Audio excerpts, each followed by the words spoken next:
ಅನ್ನೋದಕ್ಕೆ ವಿಜಯ್ ಸರ್ ಏನಾದ್ರು ಒಂದು ಕೆಲಸ ಮಾಡ್ಬೇಕಂದ್ರೆ ತುಂಬಾ ಡೆಡಿಕೇಟೆಡ್ ಆಗಿ ಮಾಡೇ ಮಾಡ್ತಾರೆ. ಸೊ ರಿಟರ್ನ್ ಆಕ್ಟಿಂಗ್ ಮಾಡ್ಬೇಕು ಅಂತ ಅನ್ಕೊಂಡಾಗ ಮುಂಬೈ ಹೋಗಿ ಟ್ರೈನಿಂಗ್ ತಗೊಂಡ್ ಬಂದು ಸಿನಿಮಾ ಮಾಡೋದಕ್ಕೆ ಪ್ರಾರಂಭ ಮಾಡ್ತೀರಿ. ಸೊ ಸಿನಿಮಾದಲ್ಲಿ ತಮ್ಮ ಪಾತ್ರ ಅಥವಾ ಸಿನಿಮಾ ಅನುಭವದ ಬಗ್ಗೆ.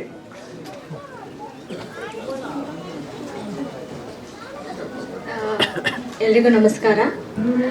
ಹುಟ್ಟುಹಬ್ಬದ ಶುಭಾಶಯಗಳು ಅಪ್ಪ. Happy birthday. ಹಿಂಗೆ ಖುಷಿಯಾಗಿ ಆರೋಗ್ಯವಾಗಿರು, ಜಾಸ್ತಿ ಫಿಲಮ್ಸ್ ಮಾಡ್ತಾ ಇರು, ಖುಷಿ ಆಗತ್ತೆ. ಇನ್ಸ್ಪಿರೇಷನ್ ನಮಗೆ. ಖುಷಿ ಇದೆ ಸಿನಿಮಾದಲ್ಲಿ ಪ್ರಮುಖ ಪಾತ್ರದಲ್ಲಿ ಆ್ಯಕ್ಟ್ ಮಾಡ್ತಾ ಇರೋದು. ಅಷ್ಟೇ, ಮುಂದಿನ ದಿನಗಳಲ್ಲಿ ಹೇಳ್ತೀವಿ ಹೆಚ್ಚೆಚ್ಚು. ಸರ್ ಇಲ್ಲೇ ಇದ್ದಾರೆ, ಹೇಳಂಗಿಲ್ಲ ಅಂತ. ಥ್ಯಾಂಕ್ ಯು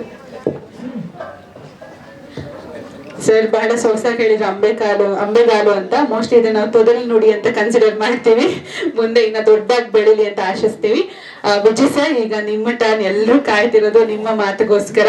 ಇಷ್ಟು ವರ್ಷಗಳ ಸಿನಿಮಾ ಜರ್ನಿ, ಇವತ್ತು ನಿಮ್ ಹುಟ್ಟುಹಬ್ಬದ ದಿನ ವಿಶೇಷವಾಗಿ ಲ್ಯಾಂಡ್ ಲಾರ್ಡ್ ಪ್ರೆಸ್ ಮೀಟ್ ಆಗ್ತಾ ಇದೆ. ಸೊ ಎಲ್ಲರೂ SS TV ಸಿನಿಮಾ ಜಗತ್ತಿನ ಕ್ಷಣ ಕ್ಷಣದ ಸುದ್ದಿಯೊಂದಿಗೆ.